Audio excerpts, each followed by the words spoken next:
vous rappelle dans quelques instants à 16h aura lieu le match France-Italie. France-Italie au stade de Vieux-le-Veux. Ce jeudi 4 novembre, le Plessis Trévise accueillait l'un des matchs de la 22e édition du tournoi international U16. Un match qui opposait l'Italie à la France devant les tribunes de l'espace Dieu-le-Veut bien rempli.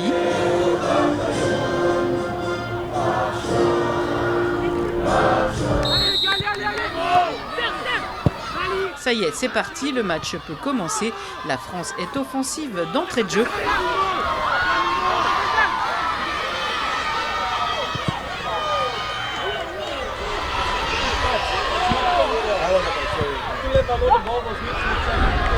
Mais l'Italie marque le premier but.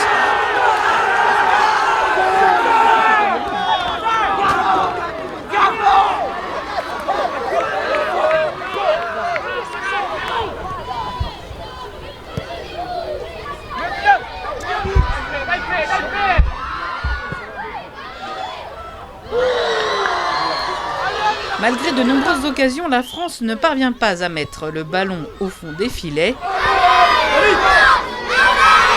Pourtant, le public pousse. But, mais un hors-jeu est signalé.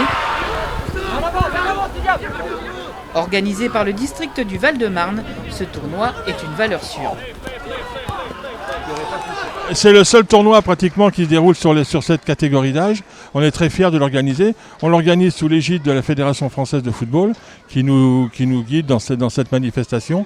Et ça fait 22 ans, 22e tournoi qu'on organise. Donc même pour le Val-de-Marne, je pense que c'est très intéressant de pouvoir exposer les jeunes sélections de différents pays.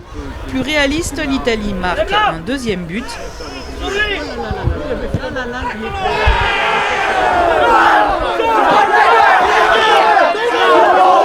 La France ne baisse pas les bras, mais ne parvient pas à égaliser avant la mi-temps. L'Italie mène 2-0.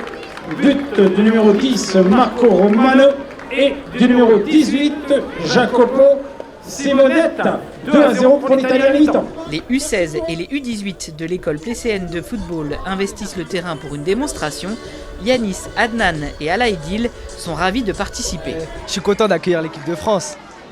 C'est quelque chose quand même. Ça fait plaisir parce qu'il y a sûrement des prochaines stars.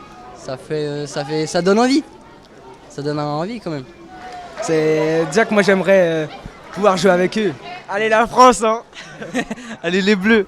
La ville participe avec enthousiasme à l'organisation de ce tournoi qui permet de découvrir de futurs grands joueurs.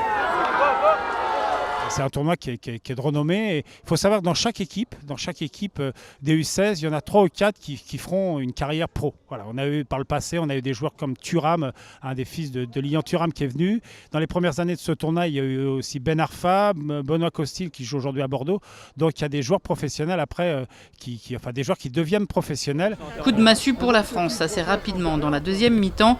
L'Italie marque un troisième but. Les joueurs français sont toujours debout jusqu'à cet incident qui n'a pas sa place sur un terrain de football.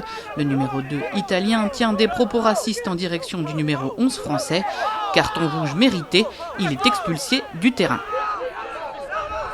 Malgré le surnombre, la France ne trouve toujours pas le but adverse.